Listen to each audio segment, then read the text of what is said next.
నీ జేసీబీలు సల్లగుండా ఎక్కడ బయ్యి బయ్యి అని సప్పుడు వచ్చినా గుండె దడేలు దడేలు అంటున్నది హైదరాబాద్ పబ్లిక్. మొన్నటిదాకా హెచ్సి భూములు అమ్ముకోవాలి అని జేసీబీలు పెట్టి జింకలు నెమ్మెలను సాగుకొట్టిరు కదా. ఇగో ఇప్పుడు రాజేంద్ర నగర్ లో ఉన్న అగ్రికల్చర్ యూనివర్సిటీకి వచ్చినాయి జేసీబీలు. కాకపోతే భూముల కోసం కాదు, పెద్ద పెద్ద చెట్లను కూలగొట్టి వాటిని పొల్లు పొల్లు చేసి వన మహోత్సవం కార్యక్రమం కింద చిన్న చిన్న మొక్కలు నాటడానికి వచ్చినాయి. ఓర్ని ఇదేం బుద్ధి తక్కువ పని అని అంటారా? మరి అట్టనే చేస్తున్నది కాంగ్రెస్ సర్కారు. గిదే సరైన పద్ధతి, అదే అసలైన తీరు. 10 ఏళ్లలో కేసీఆర్ ఈ తీరు ఎన్నడన్నా చేసిండా? పెద్ద పెద్ద చెట్లు తీసేసి చిన్న చిన్న మొక్కలు నాటుడే అసలైన వన మహోత్సవం. ఏ తీరుగా చెప్పినా ఎన్ని తీర్లు చెప్పినా ఇదే సరైన పద్ధతి అనిపించింది కావచ్చు కాంగ్రెస్ సర్కారుకు. ఖాళీ జాగాలల్లో మొక్కలు నాటితే కిక్ ఉండదు అనుకున్నదో ఏమో కాంగ్రెస్ సర్కారు. అందుకే ఫర్ ఏ చేంజ్ వృక్షాలను నరికి మొక్కలు నాటాలి అన్నట్టు చేసింది. రాజేంద్ర నగర్ అగ్రికల్చర్ యూనివర్సిటీలో ఉన్న జాగాల ఇవో గీ తీరుగా జేసీబీలు పెట్టి రాత్రిపూట పెద్ద పెద్ద వృక్షాలను నేల కూర్చిర్రు. అందుకే పిల్లలంతా లొల్లికి దిగిర్రు. అడవి తీరుగా పెరిగిన చెట్లను ఎందుకు నరుకుతున్నారని కొట్లాట చేసిండ్రు. వీళ్ళ లొల్లి ఎక్కువైతుందని పోలీస్ బెటాలియన్ దిగిందిగా.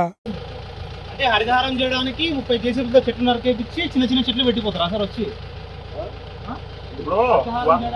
వన మహోత్సవం కార్యక్రమం పెడుతుంది సార్ ఎల్లుండికి. మీనింగ్ ఏంది? మీనింగ్ ఏంటి చెప్పండి. వన మహోత్సవం అంటే ఆ మీడియా వాళ్ళకి ఫోన్ చేస్తున్నారా? వస్తున్నారు కానీ మీరు కూడా రండి సార్. మీ ప్రొటెక్షన్ నాకు కావాలి. మాట్లాడండి మీరు.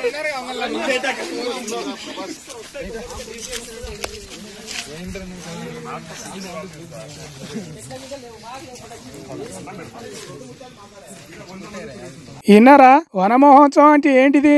ఉన్న పెద్ద పెద్ద వృక్షాలను తీసేసి చిన్న చిన్న మొక్కలు పెట్టుడే వన మహోత్సవమా?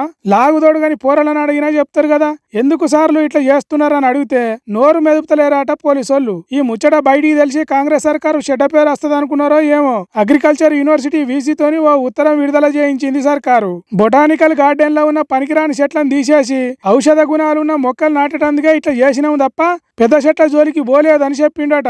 చూడుండ్రి ఎట్లున్నదో వన మహోత్సవం ముచ్చట. ఇల్లు బీకి పందిరేసుకొని బతికినట్టే ఉన్నది కదా. కాంగ్రెస్ సర్కార్లకు ఇట్లా అవుతున్నది ఏందో ఏమో పోన్రి అని అనుకుంటున్నారట జనాలు.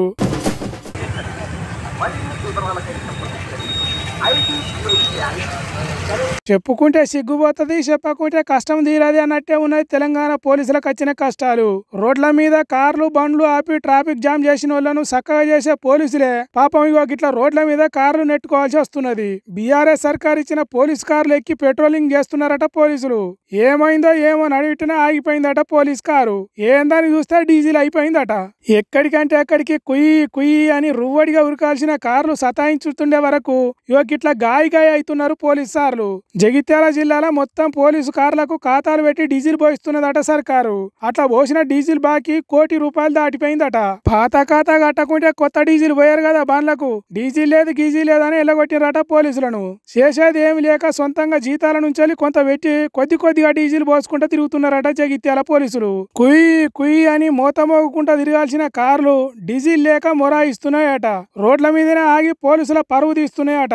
ఓరి దేవుడా, మంది ముందట ఇజ్జత్ పోతున్నది, ఇదెక్కడి కర్మరా అన్నట్టు కార్లు నెట్టుకుంటూ పోతున్నారట పోలీసోళ్ళు. పాపం మరి ఏం చేస్తారు? బంకుల్లో పేరుకొని పోయిన బిల్లులకు పైసలు కట్టే నాదుడు లేడు. వీళ్ళ బాధలు తీర్చాలనే ఆలోచన ఎవలకు లేదు. అందుకే రంది పడుతున్నారు జగిత్యాల పోలీసులు. మరి వీళ్ళ కష్టాలను తీర్చేది ఎవరో, కార్ ట్యాంకుల నిండా డీజిల్ నింపేది ఎవరో ఏమో పోన్రి.